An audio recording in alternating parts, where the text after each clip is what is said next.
Bonjour Gaspard Koenig. Bonjour. Vous êtes philosophe, président du think tank libéral Génération Libre. Vous venez de publier Les Aventuriers de la Liberté aux éditions Plomb, une enquête mondiale sur cette liberté, ceux qui la font vivre et ceux qui la vivent tout court. Alors, première question, elle est volontairement un peu ouverte. C'est quoi être libre aujourd'hui ? Je dirais que de plus en plus, et ça va vous sembler un peu banal, mais je pense que ça n'a pas toujours été le cas, c'est être autonome. C'est l'idée que vous allez décider de votre propre vie, de votre propre corps, faire vos propres choix.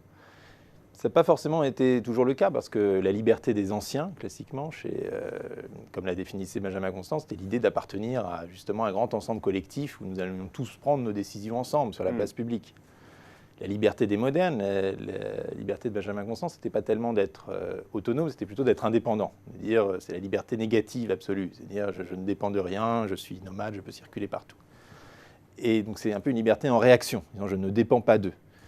Et maintenant, et aussi les évolutions de la philosophie libérale vont en ce sens, c'est l'idée d'être autonome, qui inclut donc une petite dose de liberté réelle, si vous voulez. C'est l'idée que j'ai les moyens de faire mes choix. Ce qui implique aussi de la politique publique. La France, par rapport au monde anglo-saxon, par exemple, que vous connaissez bien, on est plutôt plus libre ou moins libre ? D'abord, ce qui est intéressant quand on voyage dans le monde, comme je l'ai fait, de la Chine, Rwanda, en passant par les États-Unis, la Suisse, etc., c'est qu'on s'aperçoit quand même qu'on vit dans le tiers des pays du monde où il y a néanmoins, malgré tout ce qu'on peut critiquer, qu'on critique à longueur de journée nous-mêmes, un état de droit et une économie de marché, et que c'est vraiment pas le cas ailleurs.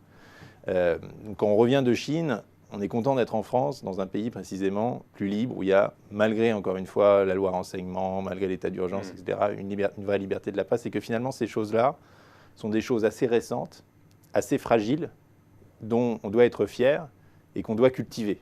Moi, mon sentiment général, après avoir beaucoup voyagé, c'est on est quand même plus libre que la moyenne, et il ne faut pas constamment s'auto-mutiler. Mais quand on revient des États-Unis, par exemple. Ensuite, chaque pays a ses problèmes. Les États-Unis n'ont jamais été un pays très libéral, c'est un pays hyper protectionniste, c'est le pays des grands oligopoles. Bon. Mais simplement, je dirais que, par exemple, aux États-Unis, c'est un pays où les gens expérimentent. Et il y a une audace d'expérimentation, de nouvelles formes, de nouvelles politiques publiques. Et ça, c'est quelque chose dont on a beaucoup plus peur en France. Parce qu'on est très centralisé, que tout doit être décidé depuis Paris, et que finalement, même quand on décide des mesures de libéralisation, ça doit être fait d'en haut.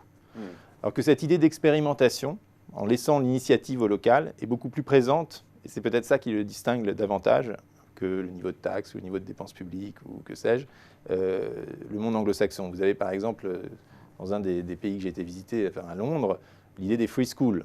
L'idée qu'au lieu de réformer l'école d'en haut, en disant on va avoir des classes plus libres, moins libres, ils vont faire plus de cours, moins de cours, plus de latin, moins de latin, ou que sais-je, on va donner l'initiative au local et on va laisser les écoles s'auto-organiser avec très très très peu de règles. On va les financer, c'est de l'éducation publique, mais ensuite la manière dont vous vous organisez, ça vous regarde. Aux États-Unis, vous avez des groupes assez étonnants, les libertariens par exemple, qui expérimentent des modes de vie véritablement alternatifs, qui se regroupent dans des communautés que j'ai été visiter, qui n'ont rien à voir avec le reste du pays, et on les laisse faire. Pour vous donner un exemple, dans cet grand rassemblement libertarien où j'ai été, je voulais payer un sandwich avec un billet de $5. Et le type me répond « I'm sorry, but we don't take Federal Reserve notes ». On ne prend pas que des monnaies locales de la Banque centrale. Non, pas des monnaies locales, mais du cuivre, de l'argent ou du bitcoin. C'est-à-dire que dans la philosophie libertarienne la plus poussée, il faut trouver une sorte d'étalon-or, c'est-à-dire que la monnaie doit être basée sur une valeur fixe, que ce soit or, cuivre ou bitcoin, peu importe, de manière à ce qu'il n'y ait pas d'intervention d'une autorité supérieure ou d'une banque centrale, que donc la monnaie soit libre. Et ces types-là, effectivement, arrivent avec des pièces de $1 d'avant 1958, avec un certain alliage d'argent, pour payer en argent, avec le poids de l'argent. Et donc, voilà, c'est des gens qui s'organisent pour vivre différemment, pour vivre en l'occurrence contre ou sans l'État. Et c'est vrai que des expériences aussi poussées, c'est difficile d'en trouver en France. Pour en revenir justement à la France, où est-ce qu'on en est en termes de trajectoire? Est-ce qu'on peut dire que la liberté recule? Alors effectivement, il y a la loi renseignement, etc. Mais il y a un concept sur lequel vous revenez souvent, c'est celui de servitude volontaire. Il y a un sondage qui a été publié ce matin dans le Financial Times qui demande aux différents pays, aux habitants de différents pays, souhaitez-vous un leader fort, strong leader?